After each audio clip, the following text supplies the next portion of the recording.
ও ভাইজানেরা, সোনার মানিক যুবকেরা, আব্বারা মায়েরা, রমাদানুল মুবারক মাস 12 মাসের মধ্যে শ্রেষ্ঠ মাস। এই মাসকে আল্লাহ দয়াময় এত বরকতময় মাস করেছেন।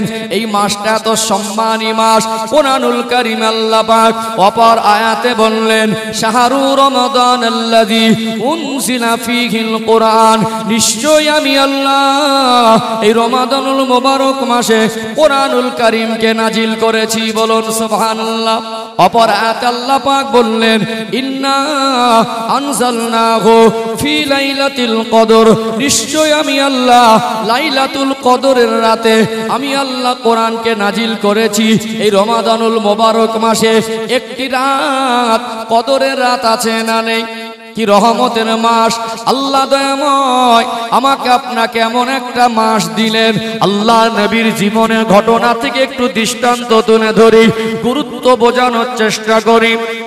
ও ভাইজানেরা, হুগলি জেলার সোনার মানিক যুবকেরা, আব্বারা মায়েরা, নবী আমার 1 তারিখে মেম্বারে কদম মোবারক রাখলেন। একবার বলে উঠলেন আমিন, দ্বিতীয়বার কদম মোবারক রাখলেন, আবার একবার বললেন আমিন, তৃতীয়বার কদম মোবারক রাখলেন, আবার একবার বললেন আমিন। আল্লাহর নবীর সাহাবায়ে কেরামেরা অবাক হয়ে গেলেন, আশ্চর্য হয়ে গেলেন। বহুবার আমরা আমাদের নবীকে মেম্বারে কদম মোবারক রাখতে দেখেছি, এমন করে তো আমিন বলেন না। আল্লাহ নবীকে জিজ্ঞাসা করতে লাগলেন, ইয়া রাসূলুল্লাহ, ইয়া হাবিবাল্লাহ, হুজুর আপনি বহুবার মেম্বারে উঠেছেন, কদম মোবারক রেখেছেন, এমনি করে তো আমিন বলেন না, আজকে কেন আপনি 3 বার আমিন বললেন? নবী আমার ব্যাখ্যা দিতে লাগলেন, ও বাবা সাহাবীরা, আমি রাসূলুল্লাহ মেম্বারে কদম মোবারক রাখতে যাব, এমন সময় আল্লাহ পাকের ফেরেশতা হযরত জিবরাইল আমিন আমি নবীকে শুনিয়ে শুনিয়ে, আমি রাসূলকে শুনিয়ে শুনিয়ে এই কথা বলতে থাকে, ওই ব্যক্তি ধ্বংস হোক যিনি রমাদানুল মুবারক মাস পেল, রোজার মাস পাওয়ার পরে আল্লাহর হুকুম পালন করে, রমজান মাসের হক আদায় করে, আল্লাহকে সন্তুষ্ট করে, নিজের গুনাহ মাফ করে নিতে পারল না, জান্নাতের হকদার হতে পারল না, ওই ব্যক্তি ধ্বংস হোক। আল্লাহ নবী বললেন আমিন। ও ভাইরা, বাবাজিরা, হয়তো ঘটনা আপনাদের শোনা আছে, তবে একটু গভীরভাবে ভাবার বিষয় হলো, দোয়াটা করছেন কে, এই কথাটা বলছেন কে? ওই ব্যক্তি ধ্বংস হোক যে রোজার মাস পেল, আল্লাহর হুকুম পালন করে, রমজান মাসের হক আদায় করে, আল্লাহকে সন্তুষ্ট করে, নিজের গুনাহ মাফ করে নিয়ে জান্নাতের হকদার হতে পারল না, ওই ব্যক্তি ধ্বংস হোক। এই কথাটা কে বললেন? আল্লাহর ফেরেশতা জিবরাইল আমিন আলাইহিস সালাম। আমিন বললেন কে? কে বললেন? আমাদের নবী। নবী হলেন মুস্তাজাবুদ দাওয়া। আমাদের নবী যেটা দোয়া করেন, আল্লাহ পাক ওই দোয়াটাকে কবুল করে নেন। বলুন সুবহানাল্লাহ, জোরে বলুন না সুবহানাল্লাহ। তাহলে নবীর দোয়া কি হয়? নবীর আমিনটা কি ছোট আমিন মনে হয়? আমরা সারা বিশ্বের মানুষ যদি আমিন বলি, সকলের আমিন এক পাল্লা যদি রাখা হয়, আমার নবী যে আমিন বলেছেন জবান মোবারক, ওই আমিনটার ওয়েট ভারী না হালকা হবে? ওই আমিনটার দাম বেশি হবে না কম হবে? তাহলে যদি বলেন ওই ব্যক্তি ধ্বংস হোক যে রোজার মাস পেয়ে, রমজান মাসের হক আদায় করে, আল্লাহকে সন্তুষ্ট করে, ইবাদত বন্দেগী করে, আল্লাহকে সন্তুষ্ট করে তার জীবনে জাহান্নাম হারাম করে নিতে পারলো না, জান্নাতের হকদার হতে পারলো না, তাহলে কি হোক? ধ্বংস হোক। এক জান্নাতের হকদার হবে, তা না হলে কি হবে? ধ্বংস হবে। এখন ধ্বংস থেকে বাঁচানোর জন্য আমি হুজুর দোয়া করে বাঁচাতে পারবো? বাঁচাতে পারবো? তাহলে রোজার মাসে রোজা রাখা দরকার আছে না নেই? আছে না? আমি একদম মেপে কথা বলা মানুষ। দরুদ শরীফ আল্লাহুম্মা।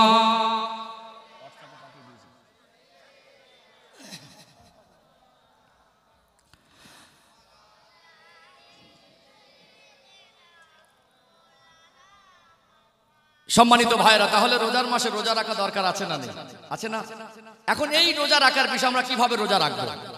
এখন এক শ্রেণীর মানুষ, তারা তাদের সন্তানদেরকে বাবা মার হিসাবে বলে যে রোজা রাখলে শরীর খারাপ হয়ে যাবে, বলে না? ছোট ছোট বাচ্চা ছোট থেকে বললো, আব্বা আমি রোজা রাখবো, মা আমি রোজা রাখবো, বলে না?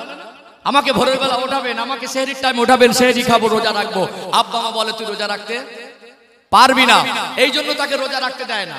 এখন খিদে তো সবার সমান নয়, কেউ বেশি খায় কেউ কম খায়, খোরাক তো সবার সমান না। এখন আব্বা মা আদর দিয়ে বড় করেছে, একটা সময় সাথে দেখা যাচ্ছে তার খিদে বেশি খোরাক বেশি।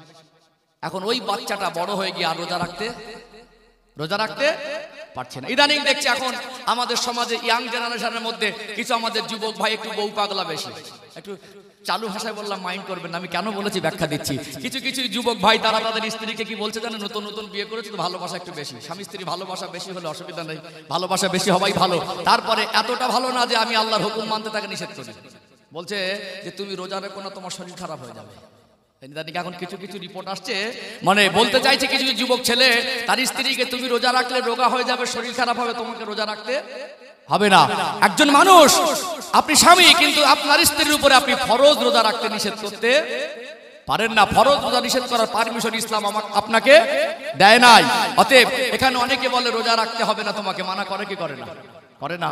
আজকে বর্তমান সময় কিছু মানুষ দেখবেন রোজার মাস আসলে কি করে, বিভিন্ন ওজোর আপত্তি দেখায়। আমি রোজা রাখতে পারি না, আমি রোজা রাখতে পারবো না। কেউ বলে আমার গ্যাস বেশি হয়, কেউ বলে আমার শরীর অসুস্থ হয়, কেউ বলে আমার রোগ বেড়ে যায়। বিভিন্ন টাল বাহানা করে, বিভিন্ন বাহানা দিয়ে পার করে দেওয়ার চেষ্টা করে কি করে না? করে না। তাহলে রোজার মাসে কেউ যদি রোজার মাসের হক আদায় না করে, আল্লাহর ফরজ বিধানকে ছেড়ে দেয়, তাহলে আল্লাহর নবী সাল্লাল্লাহু আলাইহি সাল্লামের ওই আমিনটা প্রয়োগ হবে কি হবে না? হবে কি হবে না? তাহলে আমিন থেকে বাঁচতে গেলে কি করতে হবে? রোজা রাখতে হবে। আসলে রোজা রাখা অবশ্যই কষ্টের, রোজা রাখা অবশ্যই কষ্টের। তাহলে আল্লাহর হুকুম মানার ভিতরে কষ্ট হলো, তার ভিতরে সার্বিক কল্যাণ আছে না নেই? সার্বিক কল্যাণ আছে। আজকে চিকিৎসা বিজ্ঞান মেনে নিতে বাধ্য হয়েছে। চিকিৎসা বিজ্ঞান আজকে স্বীকার করে নিয়েছে রোজা রাখলে মানুষের শারীরিক ক্ষতি হয় না, মানুষের শারীরিক উপকারিতা আছে। জোরে বলুন সুবহানাল্লাহ। আর চিকিৎসা বিজ্ঞান মেনে নিয়েছে বলে ভিন্ন ধর্মাবলম্বীদের মধ্যে যারা, সবাই না, কিছু মানুষ আছে ইসলাম বিদ্বেষী, আছে না? সবাইকে এক পাল্লা তোলা যায় না। তারা ইসলামের কিছু বিষয় নিয়ে তাদের জ্বালা যন্ত্রণা একটু বেশি হয়। আপনি আপনার ধর্ম করুন, আমি আমারটা করি। একদল মানুষের হয়তো ধারণা হতে পারে যে ইসলাম ধর্ম কি খুব কঠোর, আল্লাহ এতই নিষ্ঠুর যে মানুষের উপরে সারাদিন এক ঘট পানি খাবারও পারমিশন দেয়নি। একটা সুস্থ মস্তিষ্কের মানুষের কাছে ক্ষণিকের জন্য প্রশ্ন উঠতে পারে কি পারে না? কথা ঠিক না বেঠিক? পারে না। কিন্তু যখন চিকিৎসা বিজ্ঞান মেনে নিয়েছে, যখন গবেষকরা মেনে নিয়েছে রোজা রাখলে কষ্টের মধ্যেও মানুষের কল্যাণ আছে, তখন আর এই কটূক্তি করার জায়গাটা নেই। তাহলে রোজা রাখা দরকার আছে না? নেই? আছে না? একটা মানুষ সে যখন একটা গাড়ির ইঞ্জিন আবিষ্কার করে, ইঞ্জিন আবিষ্কারক সে ইঞ্জিন আবিষ্কার করে জানে এই ইঞ্জিনটাকে কোন নিয়মে চালালে সে সুষ্ঠুভাবে দীর্ঘ লংজিভিটি ভালোভাবে চলতে পারে। এই জন্য তারা একটা নিয়ম পদ্ধতি কোম্পানির থেকে ঠিক করে দেয়, দেয় কি দেয় না? নতুন গাড়ি কিনুন বা নতুন কিছু জিনিস কিনুন, ইঞ্জিন চালিত কোনো যদি গাড়ি কেনেন, সেক্ষেত্রে আপনাকে কিছু রুলস মেনটেনেন্স করতে হয় কি হয় না?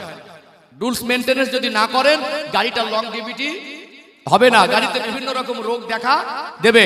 মোবিল চেম্বারে যদি পেট্রোল দিয়ে দেন, পেট্রোলের জায়গায় মোবিল দিয়ে দেন, কিরকম হবে?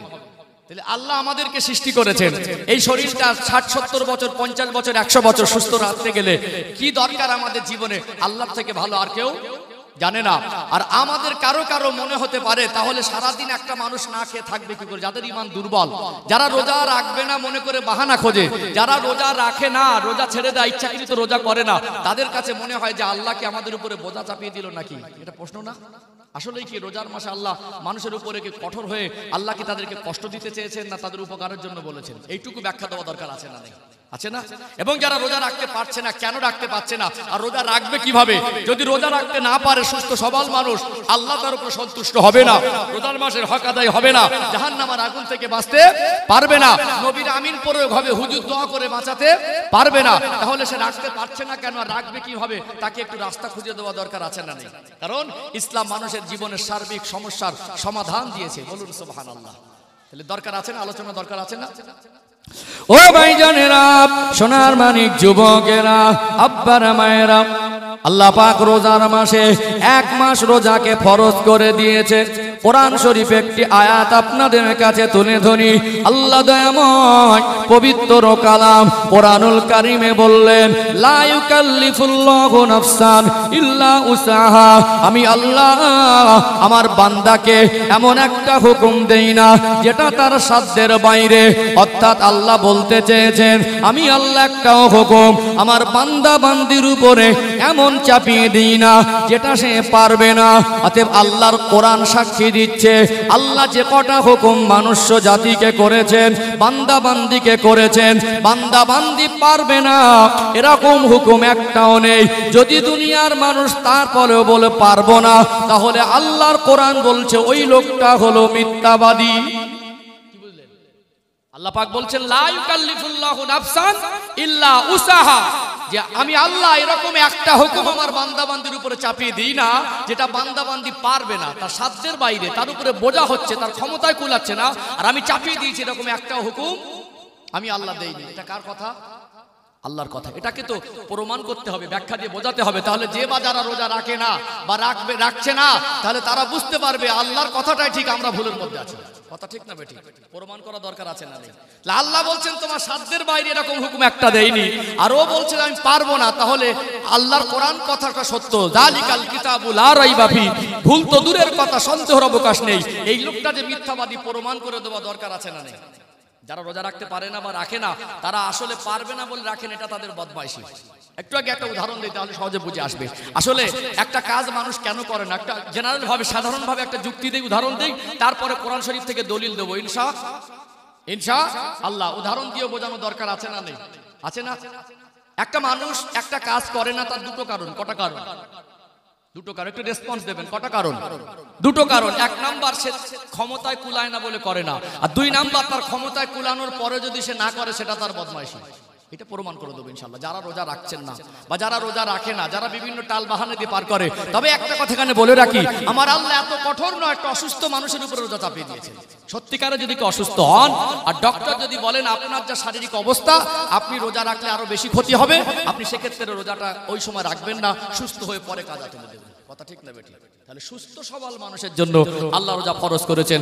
আর কেউ সুস্থ সবল মানুষ, সে যদি বলে পারবো না, আল্লাহ বলছেন তোমার সাধ্যের বাইরে আমি একটা হুকুম দেইনি, তাহলে ও যে মিথ্যাবাদী সেটা প্রমাণ করা দরকার আছে।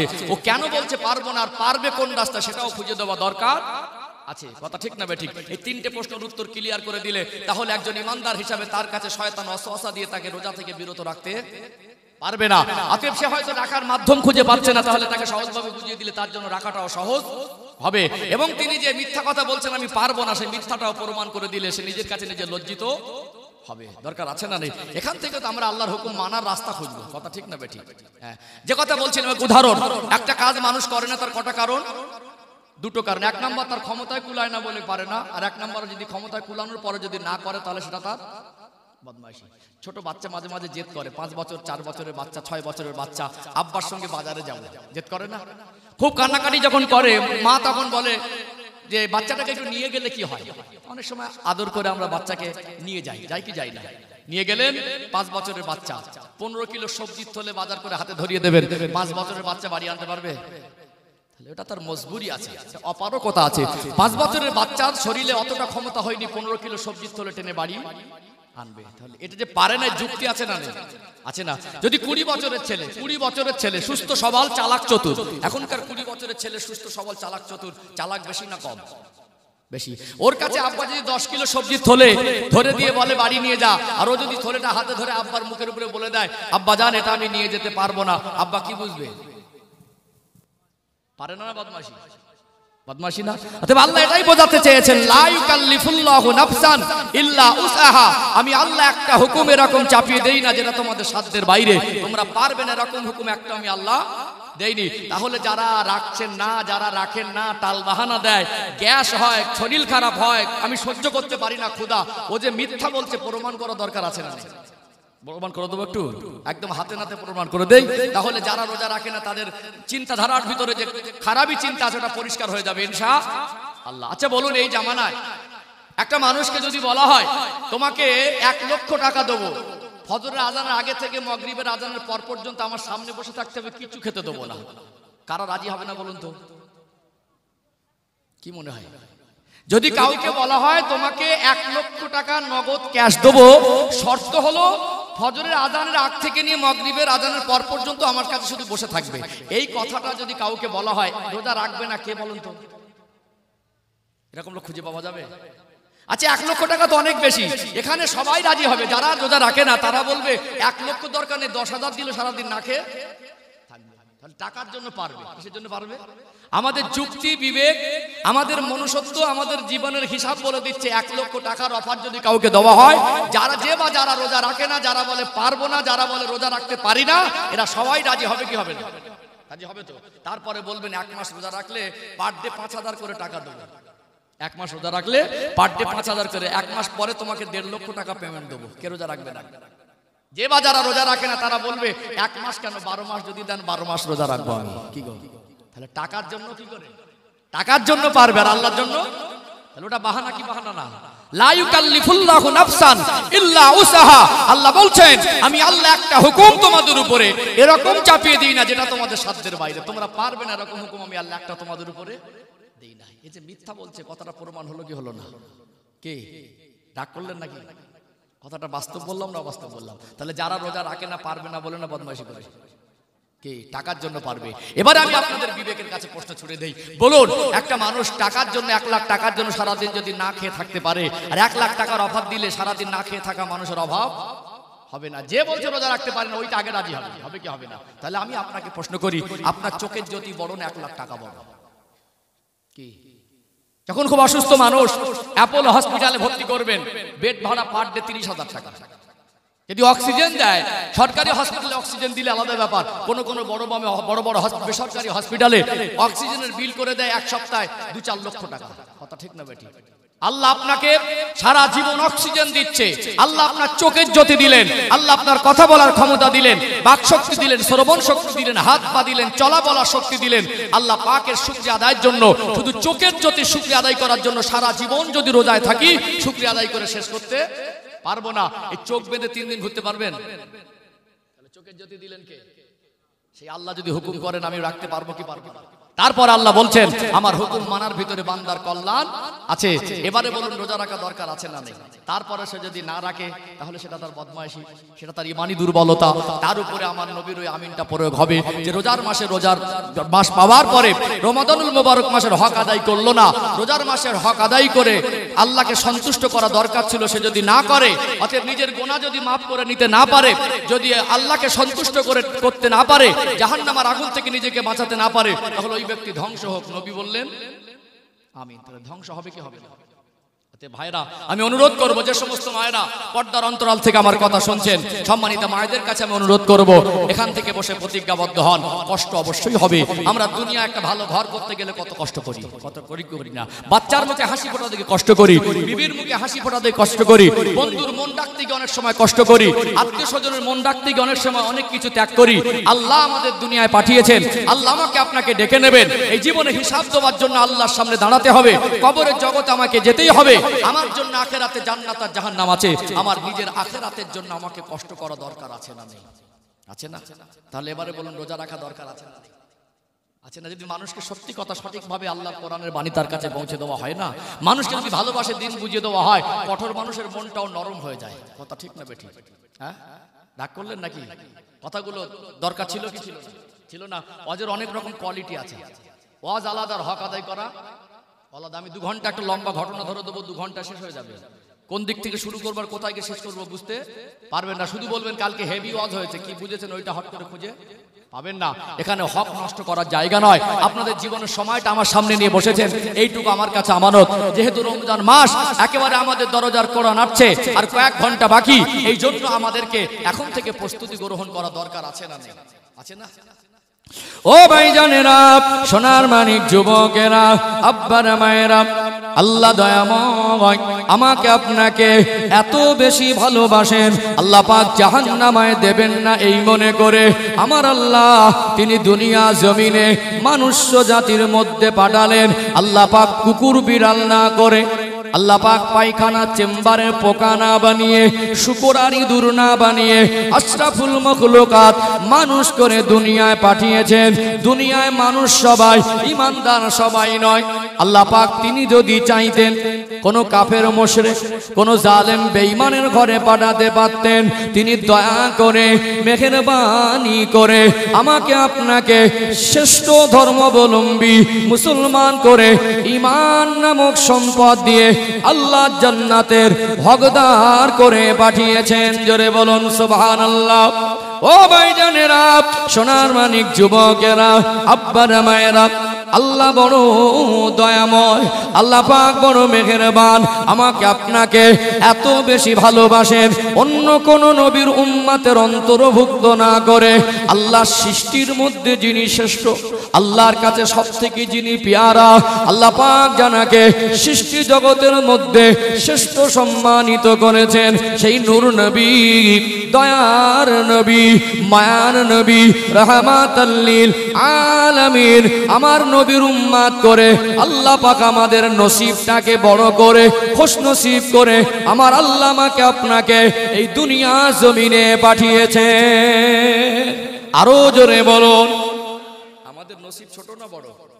শ্রেষ্ঠ ধর্ম পেলাম, শ্রেষ্ঠ নবীর উম্মত হলাম।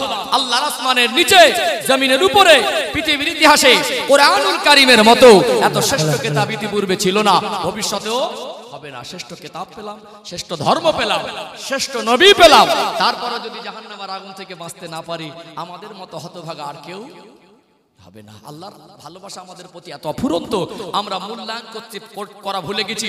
আল্লাহর ভালোবাসাটুকু আমরা বোঝার চেষ্টা করি না বলে আজকে আমাদের এই দুর্দশা। কথা ঠিক না বেঠিক? আল্লাহ আমাকে আপনাকে যে ভালোবাসে না, আল্লাহর ভালোবাসা দিন আমরা কখনো শোধ করতে পারবো না। দুনিয়ায় একটা মানুষ সে যদি মনে করে তার জীবনে সব থেকে কেউ যদি বেশি ভালোবাসেন, সেটা অন্য কেউ নয়, বান্দাকে আল্লাহ যে ভালোবাসা বাসেন অন্য কেউ এতটা ভালোবাসতে পারেন না। বিশ্বাস করুন, একটা মানুষ জাতির জীবনে আমার আল্লাহ আমাকে যতটুকু ভালোবাসা দিয়েছে ওই ভালোবাসা পৃথিবীর অন্য কেউ দিতে পারবে না। নবী আমার জন্য এতটুকু করেছেন আর এতটুকু করবেন, আমার বাবা মাও নবীর মতো করতে পারবেন না। তার কারণ যেদিন আমাকে আপনাকে কবরে রেখে আসবে সেদিন আমার উপরে দয়া করার মতো আল্লাহ ছাড়া আর কেউ থাকবে না। হাসরের ময়দানে বিচারের দিনে যেদিন আমাকে আপনাকে সবাইকে তোলা হবে, আমার বিবি বাচ্চা, আমার আব্বা মা, আমার ভাই বোন, আমার আত্মীয় স্বজন, সেদিন সবাই হাসরের মাঠে উঠবে। সেদিন আমাকে সাহায্য করার মতো কেউ থাকবে না, আমার জন্য নেকি দিয়ে উপকার করার মতো কেউ থাকবে না। সবাই দেখে চিনতে পেরে পিছন টান মেরে নিলে সেদিন আমার নবী কিন্তু সুপারিশ করবেন। নবী ছাড়া কাউকে সুপারিশের জন্য পাওয়াও মানুষের জীবনে সব থেকে দুটো সম্পর্ক, দামি সম্পর্ক, খাঁটি সম্পর্ক, শ্রেষ্ঠ সম্পর্ক, একটা হলো বান্দার আল্লাহ, একটা হলো নবী আর উম্মত। আফসোস, জাতির অবনতির অন্যতম কারণ আল্লাহর সঙ্গে বান্দার সম্পর্ক দুর্বল হয়ে গেছে, আল্লাহর সঙ্গে বান্দার সম্পর্ক কমজোর হয়ে গেছে, নবীর সঙ্গে উম্মতের সম্পর্ক কমজোর হয়ে গেছে বলে আজ আমরা নামে মুসলমান হয়ে আছি, আমাদের আমালে জিন্দেগি, মনুষ্যত্ব, আখলাক, চরিত্র রাষ্ট্রে রাষ্ট্রে দুর্বল হয়ে গেছে। কথা ঠিক না বেটি? কথা কি রাগ করছেন? বাস্তব না বাস্তব? ও ভাইজানেরা, সোনার মানিক যুবকেরা, আব্বারা মায়েরা, যেহেতু এই রহমতের মাস, এই রমাদানুল মোবারক মাস, আল্লাহ দয়াময় আমার আপনার জন্য কত বড় নিয়ামত করেছেন, একটু বোঝানো দরকার আছে না নেই? এটা ভালো করে বুঝতে গেলে আল্লাহর ভালোবাসাটা একটু বোঝাতে হবে কি হবে না? ও ভাইজানেরা, হুগলি জেলার সোনার মানিক যুবকেরা, আব্বারা মায়েরা, আল্লাহ পাক কোন নবীর উম্মতকে হায়াত দিলেন 200-500 বছর, আল্লাহ পাক কোন নবীর উম্মতকে হায়াত দিলেন 500-700 বছর, 1000 বছর, 1500 বছর। আমার আপনার নবী, দয়ার নবী, মায়ার নবী, রাহমাতাল লিল আলামিন আমার রাসূলকে আল্লাহ সব থেকে বেশি ভালোবাসেন, কিন্তু সেই নবীর উম্মতের হায়াত দিলেন গড় 100 বছরও নয়। অতএব হায়াত যদি বেশি হয়, জীবনে নেকি বেশি অর্জন করার মতো সময় সুযোগ থাকে কি থাকে না?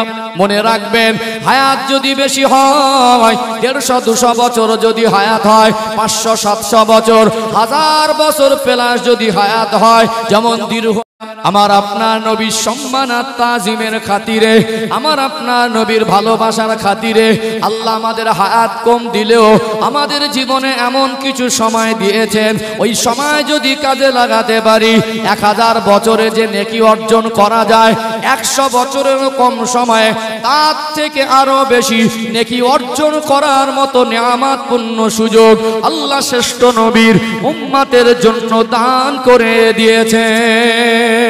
আরো জোরে বলুন, কেননা হাসরের ময়দানে সমস্ত নবীর উম্মতেরা উঠবেন, সমস্ত নবীর উম্মতেরা দাঁড়াবেন। তারা দীর্ঘ হায়াত পেয়েছিলেন, তাদের নেকি যদি বেশি হয় আর আমার নবীর উম্মতের নেকি যদি কম হয়, আল্লাহর কাছে সেদিন আমার হাবিব হয়তো বলবেন, আল্লাহ পাক আমার উম্মতের হায়াত কমিয়ে দিয়েছিলেন বলে এদের জীবনের নেকি কম, অতএব আমার নবী যাতে কষ্ট না পায়, আমার নবী যাতে এমন কথা বলতে না পারে, আমার নবীকে আল্লাহ পাক কষ্ট দিতে চান না। আমার হাবিব, আমার দোস্ত, আমার বন্ধু, আমি আল্লাহ আপনাকে এত বেশি ভালোবাসি, আপনাকে না বানালে কুল কায়নাত বানাতাম না।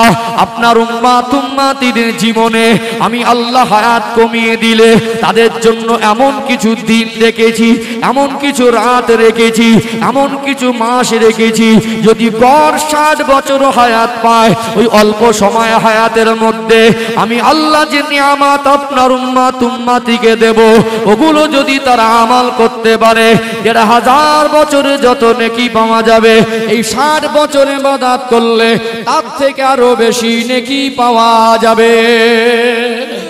আরো জোরে বলুন সুবহানাল্লাহ। কি ভালোবাসা আল্লাহ আমাদের প্রতি দিলেন। শবে বরাত আছে না নেই? শবে বরাত আছে না নেই?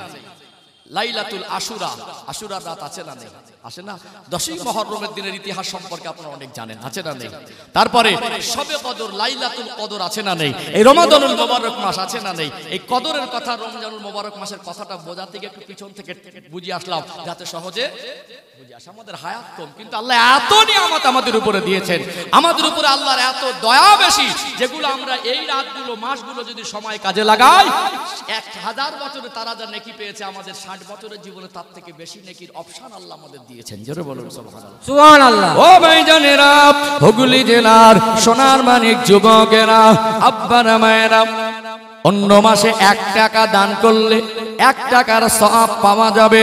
এই রহমতের মাস রমাদানুল মুবারক মাসে 1 টাকা দান করলে আল্লাহ দয়াময় 70 গুণ সওয়াব বাড়িয়ে দিয়ে 70 টাকা দান করলে যত নেকি পাওয়া যেত অত পরিমাণ নেকি কোন বান্দা বান্দি দান করলে তার নামে আমলে লিখে দেবে। জোরে বলুন সুবহানাল্লাহ।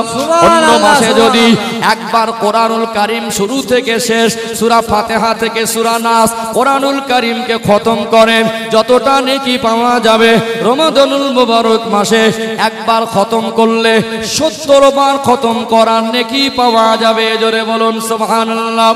ও ভাইজানেরা, সোনার মানিক যুবকেরা, আব্বারা মায়েরা, তারপরে ইফতার করানোর ফজিলত আছে না নেই?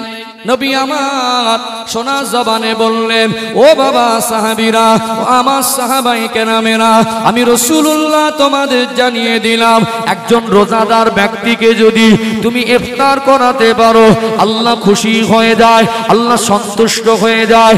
একটা রোজাদারকে ইফতার করালে যে ব্যক্তি সারা দিন রোজা রেখে যতটা নেকি পেল, ওই ব্যক্তিকে ইফতার করালে আল্লাহ খুশি হয়ে ইফতার করানে ওয়ালার নামা আমলে একটা রোজার সমপরিমাণ নেকি লিখে দেবে। একজন গরিব সাহাবী দাঁড়িয়ে উঠলেন, ইয়া রাসূলুল্লাহ, ইয়া হাবিবাল্লাহ, হুজুর আমার বেয়াদবি মাফ করুন, আমি এত গরিব সাহাবী, একজন রোজাদারকে যতটা সম্মান করে ইফতারি করানো দরকার, একজন রোজাদার হিসাবে তাকে ইফতারির জন্য যতটুকু তার সামনে দেওয়া দরকার এতটুকু দেওয়ার মতো পয়সার ক্ষমতা আমার নেই।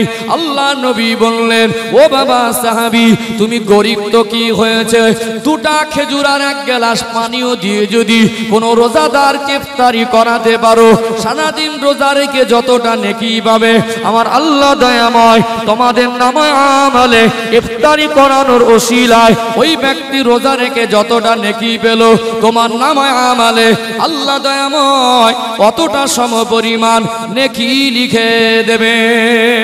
সুবহানাল্লাহ। আমাদের জন্য হায়াত কমিয়ে দিয়েছেন, গুনাহ অর্জনের অপশনটাও কম আছে, কিন্তু নেকির অপশন বেশি আছে না নেই? আছে না? চলুন এবার কদরের কথাটা একটু বলা দরকার আছে না? হ্যাঁ, কতটুকু আল্লাহর দয়া, এগুলো আমাদের প্রতি আল্লাহর অফুরন্ত ভালোবাসা, যাতে তোমরা রমজান মাসের হক আদায় করে তোমাদের জীবনটাকে পরিপূর্ণ সাজিয়ে গুছিয়ে এসো। তোমরা আমি আল্লাহর কাছে মাফি চাও, আমি আল্লাহর কাছে ক্ষমা চাও, আমি আল্লাহর কাছে কান্নাকাটি করো। রমজান মাসের হকগুলো আদায় করলে আমি আল্লাহ তোমাকে নিষ্পাপ করে দেবো। জোরে বলো দরকার আছে ইনশাআল্লাহ, সব ধাপে ধাপে বুঝিয়ে দেবো ইনশাআল্লাহ। আগে রোজা রাখার বিষয়টা বলেছি, এবারে আমলের বিষয়ের দিকে আসছি। দরকার আছে না নেই? আছে না? আলোচনা বুঝতে পারছেন তো? অসুবিধা হচ্ছে নাকি? এটা একবার তাকবীর দান তো, নারী তাকবীর। মাশাআল্লাহ, আমরা চাইলে ইনশাআল্লাহ ইফতারি করাতে পারবো না? একটা ছোট্ট আমল শিখে নেন। অনেক সময় দেখবেন ব্যবসায়ী মানুষ যারা, তারা ব্যবসা সূত্রে ঘর থেকে বেরিয়ে আসে, তারা রোজা রেখে সারাদিন কষ্ট করে ব্যবসা করে, কি করে না? রোজা ছাড়ে না। আছে না এরকম আল্লাহর প্রেমী মানুষ? আছে না? নবীর আশেক আছে, মরে যাবে তো রোজা, এই রোজা পাচ্ছি আবার 1 বছর পরে, আল্লাহ হায়াতে রাখে তো পাবো, না রাখে তো এটা জীবনের, এটা জীবনের। অতএব অন্য মাসে নিজেকে ক্ষমা করা, নিজের আল্লাহর কাছে ক্ষমা চেয়ে ক্ষমা প্রাপ্তর অন্তর্ভুক্ত হওয়া কঠিন, রোজার মাসে আল্লাহর কাছে ক্ষমা প্রাপ্ত হওয়াটা সহজ।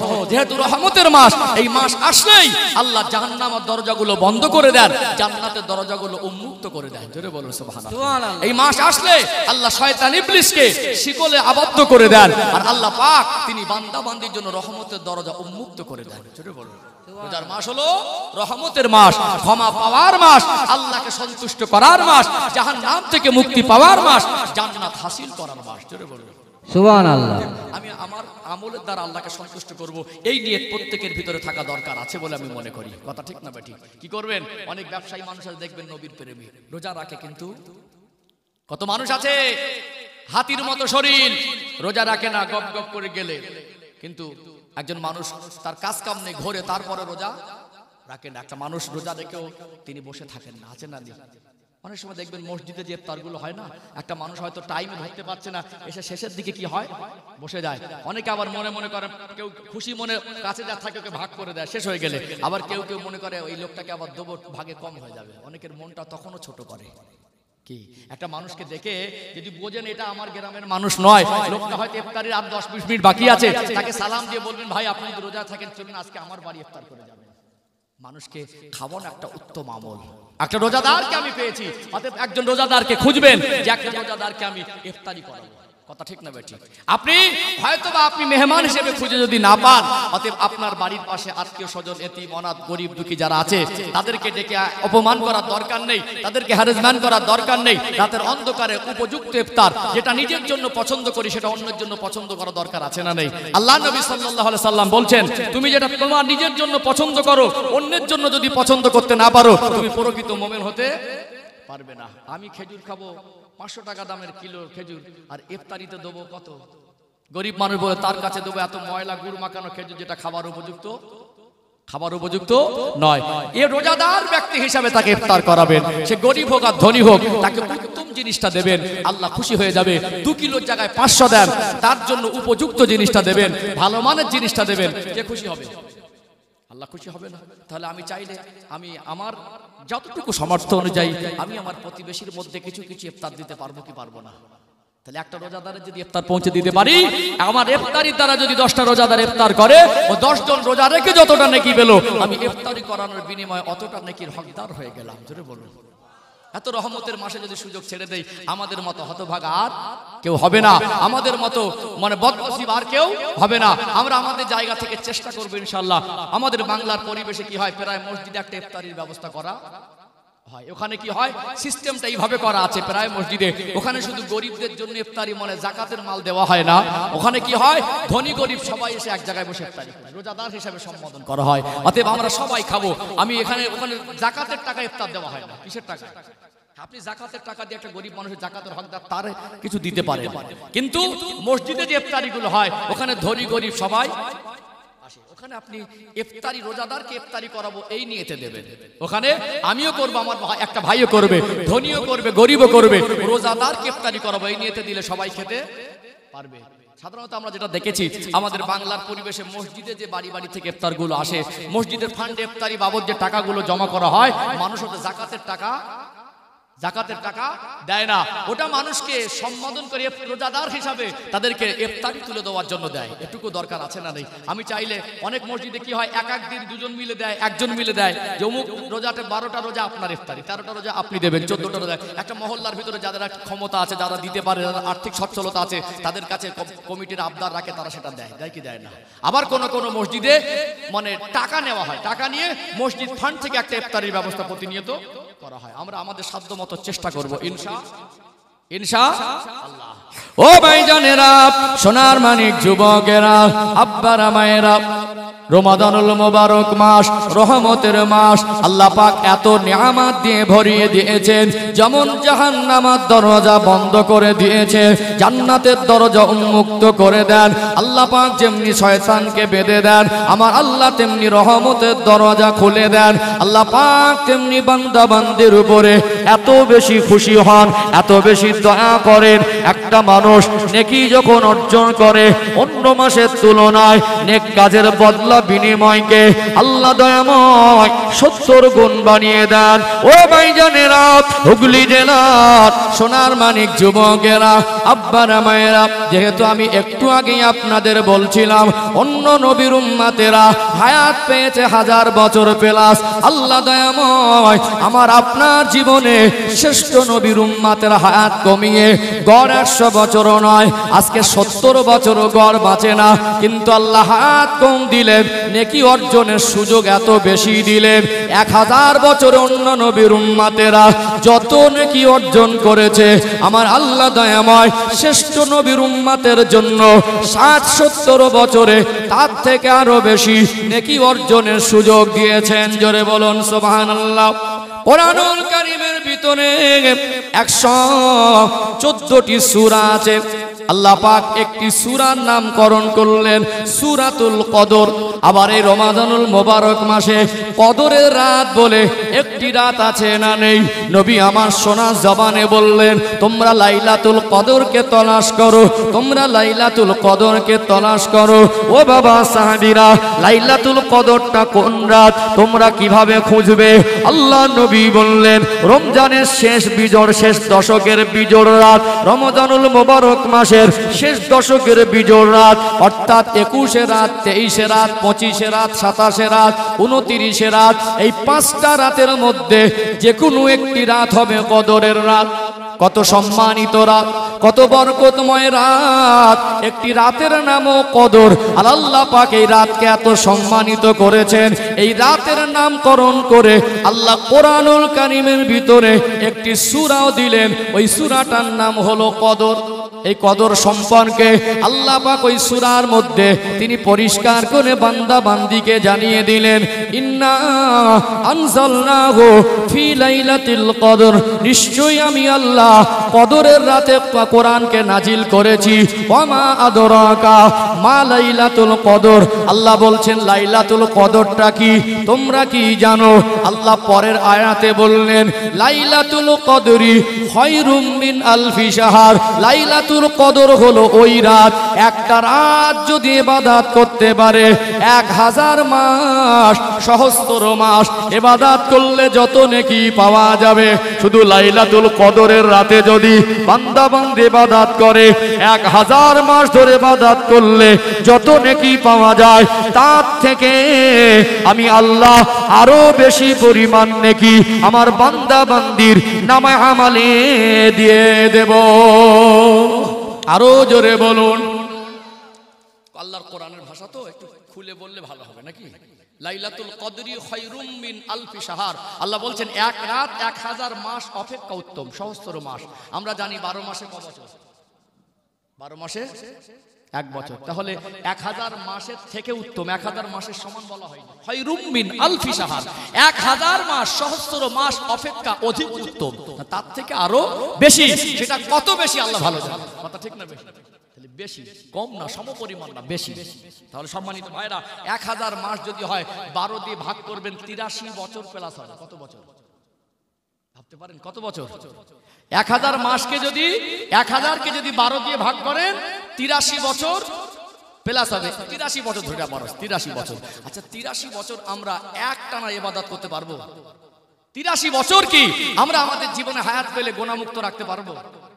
যদি মানুষ মনে করে মাগরিব থেকে ফজর পর্যন্ত জীবনটাকে গুনাহমুক্ত রাখবে, যদি মানুষ মনে করে মাগরিব থেকে ফজর পর্যন্ত তিনি ওযু ইস্তেনজার বাইরে ওযু হালাতে থাকতে পারবে, ইবাদতের মধ্যে কাটাতে পারবে, সম্ভব না অসম্ভব? একটা সারা দিন ইবাদত করি, কন্টিনিউ আমরা ইবাদত করতে পারি না, কিন্তু সারা রাত ইবাদত করা একটা রাতের সমান 83 বছরের থেকে বেশি ইবাদতের সমতুল্য নেকি। আচ্ছা এরকম রাত যদি 60টা পাই, 1500 বছরে যারা যে নেকি অর্জন করে তার থেকে বেশি হবে না? কি মনে হয়? এরকম যদি শুধু 83 বছর মনে প্রায় 100 বছর, তাই তো নাকি? 83 বছর প্লাস মানে কি? এরকম যদি বছরে 50 বছর হায়াতে যদি ছোটবেলা ছেড়ে দেন 5-7 বছর, বাকি যদি 50 বছর যেরকম 83 বছরের সমান পায়, তাহলে অন্য নবীর উম্মতের হায়াত বেশি ছিল, কিন্তু আল্লাহ আমাদের হায়াত কম দিলে শ্রেষ্ঠ নবীর উম্মতের জন্য আল্লাহ এত বেশি রহমতের দরজা খুলেছেন। আল্লাহ পাক এক রাতকে 83 বছরের থেকে বেশি মূল্যবান করেছেন। যেটা বলবো একটু প্রাণ খুলে হয় না, একটু কলিজা ভরে হয় না? নারে তাকবীর, নারে তাকবীর। আল্লাহর অফুরন্ত ভালোবাসা, এই নিয়ামত যদি ছাড়িয়ে দেই ও ধ্বংস হবে না কে হবে? এই নিয়ামত যদি আমি ছেড়ে দেই তাহলে ও ধ্বংস হবে না কে হবে? কেউ ছেড়ে দেয় সে ধ্বংস হবে না? নবী যে বললেন আমিন, জিবরাইল আমিন আলাইহিস সালাম যে বললেন, যে ব্যক্তি রমজান মাস পেল আর আল্লাহর হুকুম পালন করে রমজান মাসের হক আদায় করে নিজের গুনাহ মাফ করে নিয়ে আল্লাহর জান্নাতের হকদার হতে পারলো না, ও ব্যক্তি ধ্বংস হোক। নবী বলেছেন আমিন। কি মনে হয়? ঠিকই বলেছেন। এত বরকতময় রাত আমি আল্লাহ তোমাদের জন্য দোয়ার পরে, এত বরকতময় রাত আল্লাহ আমার উম্মতের জন্য দোয়ার পরে, তারপরে সে যদি গাফিল হয়ে শুয়ে থাকে, ওর থেকে দুর্ভাগ্য আর কারণ হতে ধ্বংস বলতে আখিরা ধ্বংস করলো কি করলো না? আখিরা ধ্বংস করলো না? আমরা মাগরিবের নামাজ পড়বো, ইফতারি করে মসজিদে জামাতে, কিছু সময় অল্প সময় গীবতে জড়ালাম না, মিথ্যায় জড়ালাম না, কোনো গোনাই করলাম না, একটু হালকা খাওয়া দাওয়া করে আবার তারাবিতে দাঁড়িয়ে গেলাম। যাই কি যাই না? তারাবিতে দাঁড়িয়ে গেলাম। তারাবির নামাজ পড়ে এসে আমরা যদি মনে করি যে আমরা একটু নফল নামাজ পড়বো, কোরআন তেলাওয়াত করব, 100 বার দরুদ শরীফ পড়বো, আল্লাহর কাছে তওবা ইস্তেগফার পড়বো, আল্লাহর কাছে মাফি চাইবো, আল্লাহর কাছে গুনাহ মাফের জন্য ক্ষমা চাইবো, আল্লাহর কাছে আরো নফল ইবাদত বেশি বেশি করব, যদি মনে করি কোরআন তেলাওয়াত করে করে সেহরি ওয়াক্ত পর্যন্ত পার করব, যদি মনে করি তাহাজ্জুদের নামাজটা পড়বো, সম্ভব না? সম্ভব।